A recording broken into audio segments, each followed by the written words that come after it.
Oh, okay. It's absolutely worth it there. But Brindley Mulligan's so great, and they were such great improvers. So swinging back to the drag Yes, queens, right? You got done saying that they're comedians and yes, they're fashion and they're singing and they're dancing. But then they right. just they can pick up anything. They're incredible because they just Yes, oh, because this is Travis, improv. I'm already great at improv. I didn't know it. Like exactly. I didn't go to No, no, no, improv classes. they exactly they know it because imagine a drag queen in a club and she is hosting in a club full of a million like drunk people and they Absolutely, have to like crowd banter with control. the crowd. Crowd Yeah, so control. it's like it so much like they have so much charisma. Like they're just Yes, incredible entertainers. And so we're just fully bought in. Like I absolutely. love it so So much. I need to go back a little bit further though. Like you, Chrissy, what was your like? Did you what was your relationship with drag? Like even before Dragula, like were you like super into it, or was that era right there where you were starting to be like exposed to it? Like, or were you already a huge fan of drag and trying to eat it up as No, much as you could? no. I honestly the limited exposure to drag that I had was like from movies like The Birdcage and from like the streets of Royal Oak where like the drag Hmm. queen bingo ladies are like yelling at you on the mic on the Yep. street like that type of thing. Like it was very limited Nothing in negative, just very no, limited. yeah, just extremely limited. And I always thought I was like, I guess when Fabian would tell me about RuPaul's Drag Race, I was like, I don't know if that's for me. Like, I don't know if this like queer content, like, am I like crossing a boundary that this is like not an area for me? Like, this is content for another group of people. And I was like, oh no, this is just bliss for everyone. This is just incredible Oh, entertainment. I ran into quite a problem here, but I think I can get Uh-oh. out of it. Is that your Um, health bar that's in half? in half up here, yeah, health bar in half. I was trying to run away from some dudes, and I did successfully run away, but then I ran into this lady, El Rocha, Okay. and that's trouble. No good. Oof, this lady is real trouble. So I'm gonna try to blink away from her. Oh, wow, I'm you gonna can try to blink. teleport out of here. Yeah, I can blink. Um, so this is one of the scary moments, but I think I can get away. I'm gonna blink. I'm gonna blink all the way over here. That's good. And now I'm going to try to teleport to a completely different place on this board. And maybe we'll get away from her. She's actually not that dangerous. Hmm. But this banishment skill, if I got banished right now, that would be very bad for the overall game. I'm gonna throw a boomerang at her real quick. Whoa. No, I'm gonna throw a silver javelin at her instead. Oh, jeez. And what, try to just kill her? Yeah, we might try to just kill her. Oh shit, she just threw a flame at us. Uh-oh. Oh, there we go. Good, we've successfully got away. And I'm gonna heal up to Oh. full. Boom. Okay. Crisis averted. I'm still in danger quite a lot, but crisis averted. Okay, whew, there. Boots still looking fierce. The So boots that's look great. Yep, we're fine. Beef. Mhm. This guy's my character's name is Beef, by the way. Beef Boterham. Okay. Beef I Boterham like the fifth. the fifth. Okay. A Beef long Boterham the line. fifth, the Severer. Oh my goodness. You got an Um, X there? Cool. he's still looking good. Okay. So where were we before that? We were talking about like what drag was to us before the show, like what we knew of it, Right. or Yeah. So, but it's interesting because Chrissy, you're basically saying that Dragula brought you into the drag world, yeah, and but you were hooked by that, and then you got and then you found Drag Race, and you were like, oh, this is my society, this is my world. yeah, I guess. um, Matt, for you, the interest was the art as well as the competition, or was it just competition? I think it's no, I don't. No, it's the art. Yeah, I love the creativity and the personalities. Yeah. The competition of it, as I'm sure we can talk about, is like basically completely arbitrary. So Just comes down like, to whatever well, RuPaul okay, and three friends decide. not Yeah, even three friends, right. just RuPaul basically. So I mean, yeah, the competition is It's basically RuPaul's world, and we're just living in it. yes, Right. yes. Okay. This is the Runiverse. She can Yeah, straight up. She could straight up just like just overrule everything. yeah, she Yes. could snap us all away with her. Yeah. But like getting, like Chrissy kind of mentioned, there was such a long backlog of content with like these great personalities, these ongoing jokes, these running Yes, gags. yes. Like there's, and also like the show is basically timeless. Like Yeah, that makes sense. you don't even really go outside of the studio. So it's like, it basically looks like the same set over like 20 years Right. almost. Absolutely. So, and so, yeah, so there was just so much to the world and like learning all the personalities and, yeah, and seeing the creativity and their comedic timing is just unbelievable. So yeah, so for me, it was more about, yeah, just getting to know the different personas and, just getting excited about the really great performers. That's awesome. So, which were some of the early season folks that you know were in love with, or like that really set you into this avenue?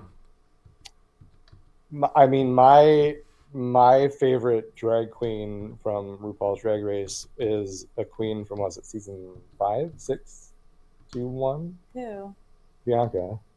Oh, season 7. Oh, season 7. Or sorry, 6. Okay, season 6's winner was a New York queen named Bianca Del Rio, who basically like she kind of brands herself as like the drag queen Don Rickle, and she's an incredible comedian. Her drag persona is great, and so she was definitely, when I started going back and rewatching them, some of the older stuff, she was the one that like, yeah, just her comedic timing was so awesome. And yeah, she's the one that really stuck with me. Yeah, so once Matt watched Once he knew that there was an insult comic on there, he was like, yeah, right.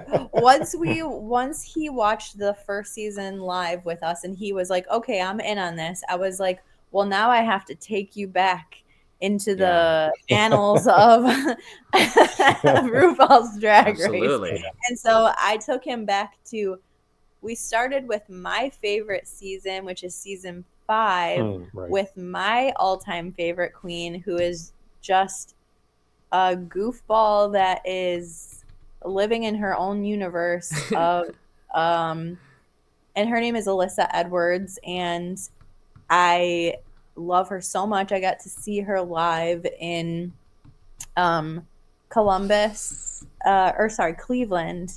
in last year, and then we saw her again this summer at Royal Oak Pride. She was there performing. Oh, that's cool. And she waved at you. Yeah, during her like VIP like meetups, she was basically just on the side of the stage meeting with people. So I was just watching her talk to people and do a meet and greet. And at one point in between her meeting people, I was just waving at her like an insane person. and she waved back at me, and it made my fucking life. We have it on video. And we have it on video. That's incredible. Yeah. So good for you. And yeah, that season is just primo, classic, everything. I would encourage a lot of people to start there, even though all the seasons before it are also amazing. if you're trying to get someone into it, that one has like amazing drama. Yeah. Because it's also too I feel like it's early days of social media before people are really seeing how they act on the show might be a good or bad thing. Like if you're too spicy or you getting in too many fights, it might be a bad thing and it might affect you in the outside world. Like the drama is real. And Oh yeah, okay. So here's wait. Let me interrupt you right there for a moment because that's an interesting aspect because these are performers. yes, Unlike in Survivor, where you can be an asshole to everyone around you in order to like attempt to win the game. right. Like you can't really be an asshole in this show because it affects your livelihood afterwards. Yeah, exactly. Like people might not book you. They might think you're a bitch. And so are you going to cause problems in the dressing room? And maybe they don't want to book you. And actually, Totally. some of the queens in some later All-Star seasons talked about that and were supposedly coming back to the show because they wanted to like Rep their have some image. exactly. Yeah. So, but the early seasons are really good for some of that like feels more like real drama where the newer seasons it feels a little bit more like all right, well, everyone's so affected now by Oh, that's why that happened. but so I feel like it can change how they interact a little bit on camera. But yeah, there's a lot of like early queens that I still follow and dearly love. That's awesome. Yeah. Yeah. 10 seasons since you started. Or it's 11 now. Yeah. Of the main one. Yeah. And you two have watched a bunch of the stuff on the other seasons. Like you've watched the French one and You know, I haven't gone as deep. So I've watched some UK seasons and some Canada seasons, but the ones that are in other languages, I haven't. I haven't watched Australia either. Okay. So in other languages, that would be tough. yeah, I mean, I think they're subtitled, but Of course. Jokes might not be the same. yeah, exactly. Yeah. Humor, Right. The there's songs, the music. references. Yeah. Yeah, exactly. So I haven't like there's bigger fans, more dedicated fans that have for sure. Like I think Fabian even. Yeah. Oh, wow. Fabian, I think, has watched all the international Yeah, stuff. I think he's watched all the international. Yeah. So I do admit to getting some drag burnout because I will go so hard on it, like watching it and doing the podcast and following their social media, that by the time the season's over, I'm like, okay, I have a drag hangover. Absolutely. I gotta just chill a little bit. So do you feel like, but right now, heading into the new season, you're not feeling that at all. You're feeling the opposite. Like, let's go. Exactly. Let's go. It's time. Exactly. And then but Rue only hosts a handful of them. Rupaul does Oh, of not course. I think I knew that. international ones. Yeah. I think I understood that. But she hosted UK and Australia. And actually some former contestants host some of the other franchises, which is pretty cool. There's a lot. Okay, so let's get started talking about the Fantasy League. So how did this come up? How did you how did this concept occur? To be honest, I think we must have heard from Joe and Emily. That's right. Maybe, That's what I thought. One. Yeah. One of the Joe first Shields, friend of the pod. Let me pause. Yeah, Joe, friend of the pod. Deep friend of the pod. Okay, so let me interrupt you because one of the first words out of your mouth, Chrissy, was that RuPaul's Drag Race is the greatest reality TV show competition on Earth. And I believe there are a series of people who believe there is a far different TV show that is of equal standing, if not more so, which is the Great British Bake Off. So since none of them are here, why don't you make your argument for why RuPaul's Drag Race is RPDR is significantly better than GBBO. Well, I also love Great British Bake Off. Oh, yeah. So I knew you were going to say that, but you still have to make the we argument. we dearly love it, and we just finished the season last weekend, so we were super happy with the winner. But my argument is that show is really sugary sweet and makes you feel all good inside, where RuPaul's Drag Race has a little more spice, has a little more drama, keeps you hanging on the edge of your seat a little bit more. So where Great British Bake Off is like a warm hug, Absolutely, and RuPaul's Drag Race is like a party. Mm-hmm. Yeah, like they host at like a lot of gay bars and stuff. They'll do like a live airing. Oh yeah, this like creates a full economy. Yeah. Like, you know what I mean? Like, absolutely. queens are out here, like, this propels. Now I know that the bakers on Bake Off do probably go off and like get great jobs and work in bakeries after being on there, maybe even have books or social media accounts that blow up. These queens who maybe came from almost nothing are working so hard 6-7 nights a week doing gigs where they're not making a ton of money or living off tips. They are like catapulted into like new stratospheres where they have the ability now to make more money, buy better drag. So they're supporting like the designers, the people that make the hair for them, like the people, the bars, the gay bars that are showing the TV show, or where they're performing, like the merch that they have. Like, I mean, it's like spirals off in so many different like wonderful directions for the queens, for the fans, for the makers of the hair, the clothes, like everything that's involved in drag, the jewelry. The gay bars, like keeping them open and thriving when I know a lot of them across the country have been closing. So and I think it's propelled like just the art of drag in general, so that local queens probably get more business and get more gigs too, just because it heightens or elevates the awareness. Yeah, for sure. Yeah, that makes total sense to me. That's incredible. So okay, point taken. I appreciate both shows, but I just wanted to hear you crush the other show while you had the chance.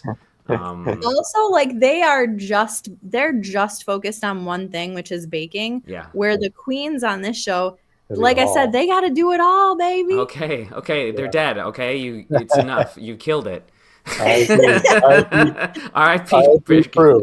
Prue's toast. Prue and Paul are done. So completely crushed. But guess what? Noel could totally be like on RuPaul's Drag Race. Noel would be a great guest host. Yes, on the UK. Guest judge on the UK. Oh my gosh, perfect crossover. I have the perfect crossover. They should have a season of the Great British Bake Off entirely filled with drag queens. Just the queens? Just queens. I mean, that would be fun. So they did kind of try to do a show like that on Hulu. Yeah, but it was all fake. Right, it was totally fake. It was totally fake, and it was just like scripted. Just for the jokes. Yeah. What was it called? Drag Me to Dinner? Drag Me to Dinner, yeah. Bianca Del Rio hosted it. Oh man, so it's real. With Neil Patrick Harris. Yeah. Every iteration and combination of game show has been created now. It's all done. I can't come up with a new one. No, that's it. That's why like major networks don't even try anymore. Don't even try. Fuck it. So explain to me the how the fantasy league works. I happen to know, but I actually have forgotten. So you'll have to remind me. Yeah, that's actually what you're doing. Yeah, so we knew that Joe and his crew that regularly watch it had some sort of fantasy type game, and I know that's something you and I have dabbled with in the past, the non-sports fantasy concepts, so we never really like got the lowdown on how exactly Joe and his friends ran theirs. But we wanted to we thought it would be a fun way for someone like me too, who is new to the series. And we wanted to find a way that we could play a game along with it. that maybe was like a little less complicated than having like weekly check-ins and, you know, weekly scoring. And it was like, how can we just do something and that'll make, you know, maybe that's easily accessible, and then we can just kind of like set it and forget it. So is this like, I took it from a concept in like fantasy football. Is it like a confidence picks maybe? I don't know. I've never really done them, but the idea is every week you rank the NFL teams highest to lowest, on the highest being like, I know they're going to win, so I'll get the most points. And the lowest being, I don't know if they're going to win. They're probably going to lose. But if they do, I'm only losing 1 point, you know, like something like that, right? So I've never really done that much in fantasy football, but I know Fabian has. And so I was kind of thinking, what if we did that with the queens after we got an initial impression of them? Mm-hmm. So we'll watch the first episode, right? They introduce all the queens. Usually one gets kicked off on the first week. And then after that first episode, we would then... So no confidence that first one. Yeah, no confidence for the first one. Yeah. And then by the second week, you know, in between, we'll rank the queens, like, you know, the top being the one we think is going to win. And then, you know, rank the, you know, one being the person that we think is going to get kicked off next week. And the idea is that when that queen gets kicked off, right, you accrue points each week that queen is on the show, right? So if there's 15 queens, right, the one who you think is going to win, we want to rank her at the very top, so she gets 15 points, every time she's on, or she gets credit for each week. She's on the series, and yeah, so that's kind of how we started doing it. So you kind of just set it right before week 2, and then just kind of let it roll. And then I would kind of like update our rankings once a week, and just, you know, note which queen got kicked off, cash out their points, and that's it, because they're not going to get any more points. Right.